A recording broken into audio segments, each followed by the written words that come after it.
American political scientist mister Merle फेनशॉर्ड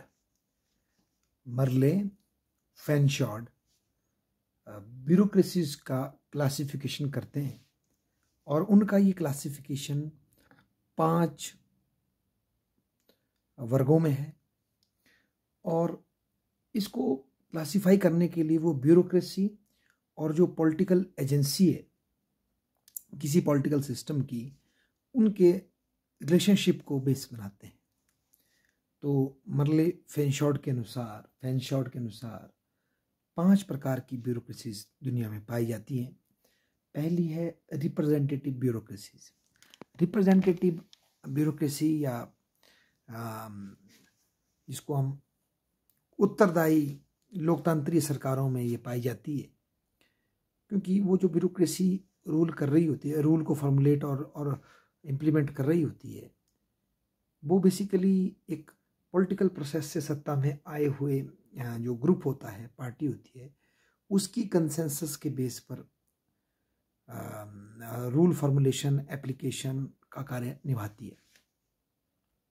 और ये सभी मॉडर्न डेमोक्रेसीज में इस तरह की रिप्रेजेंटेटिव ब्यूरोक्रेसी दिखी जा सकती है, जिसकी लेजिटिमेसी उस पॉलिटिकल प्रोसेस से आती है जो कि डेमोक्रेसी से पैदा होता है, जो कि पॉपुलर कंसेंसस को बिल्ड करता है किसी नीतियों के प्रति। दूसरी प्रकार की जो हमारे पास पॉलिटिकल पार्टीज होती हैं दुनिया में, मर्ले फेनशॉर्ड कहते हैं, उसमें से एक है पार्टी स्टेट ब्यूरोक्रेसीज।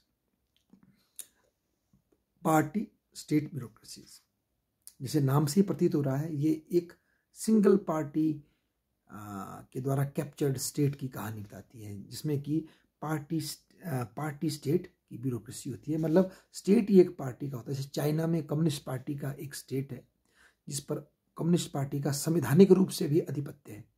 शस्त्र से तो उन्होंने प्राप्त किया था, पर उसके बाद अब संवैधानिक रूप से भी पूरे चाइना की जो शासन व्यवस्था है वो कम्युनिस्ट पार्टी के अधीन है, उसकी लीडरशिप में। तो ऐसे में जो ब्यूरोक्रेसी होगी बेसिकली वो पार्टी से ही एमर्ज होगी, या ब्यूरोक्रेटिक एस्पेक्ट के हर एक एंगल में पार्टी के ही लोग बैठे होंगे, या रादर ब्यूरोक्रेसी का ही पॉलिटिसाइजेशन हो जाएगा और वो टोटली उस पार्टी के प्रति कमिटेड होगी। मतलब गवर्नमेंटल एजेंसीज का, ब्यूरोक्रेसीज का कोई ऐसा एस्पेक्ट नहीं बचेगा जो कि पार्टी के सिद्धांतों से मुक्त होगा। ऐसा नाजी जर्मनी में भी था और ऐसा ही सभी दुनिया की कम्युनिस्ट कंट्रीज में भी होता है। इसमें एक एक्सेप्शन, इसका थोड़ा सा वेरिएशन यह आता है कि कई जगह डेमोक्रेटिक सिस्टम के अंदर ही वन पार्टी डोमिनेंस होती है। जैसे भारत में इनिशियल पीरियड में जो था, तो वो इसका एक वेरिएशन होता है, पर नॉनदलेस वहाँ भी एक पार्टी की ज़्यादा कंसेंसस होती है, जिसको कई लोगों ने भारत में वो अम्ब्रेला सिस्टम की बात की, कांग्रेस को एक अम्ब्रेला ऑर्गेनाइजेशन बताया या कांग्रेस सिस्टम कहा। तो वो भी इसका एक शॉर्टर वर्जन है, पर नॉनदलेस इसको ये यूज़ करते हैं वैसे पार्टी स्टेट ब्यूरोक्रेसी को एक तानाशाही गवर्नमेंट्स के लिए, क्योंकि इससे उन गवर्नमेंट्स का कंप्लीट ग्रिप बन जाता है सत्ता पे। जिस प्रकार का हमें वेस्ट बंगाल में जो कम्युनिस्ट रूल में हमने देखा था कि उनका पार्टी की जो मतलब उनकी जो ब्रांचेस थी वो टोटल पंचायत स्तर की जो जितने भी ऑफिशियल्स थे वहाँ तक पूरी तरह से उन्होंने पावर को अलाइंड कर दिया था अपने इंटरेस्ट के साथ, गवर्नमेंट एपरेटस को, ब्यूरोक्रेसी को, और उससे इसकी वजह से उनकी जो वोट कैप्चरिंग जो पावर थी बड़ी स्ट्रांग हो गई थी। ये एक उदाहरण है with in the democratic setup.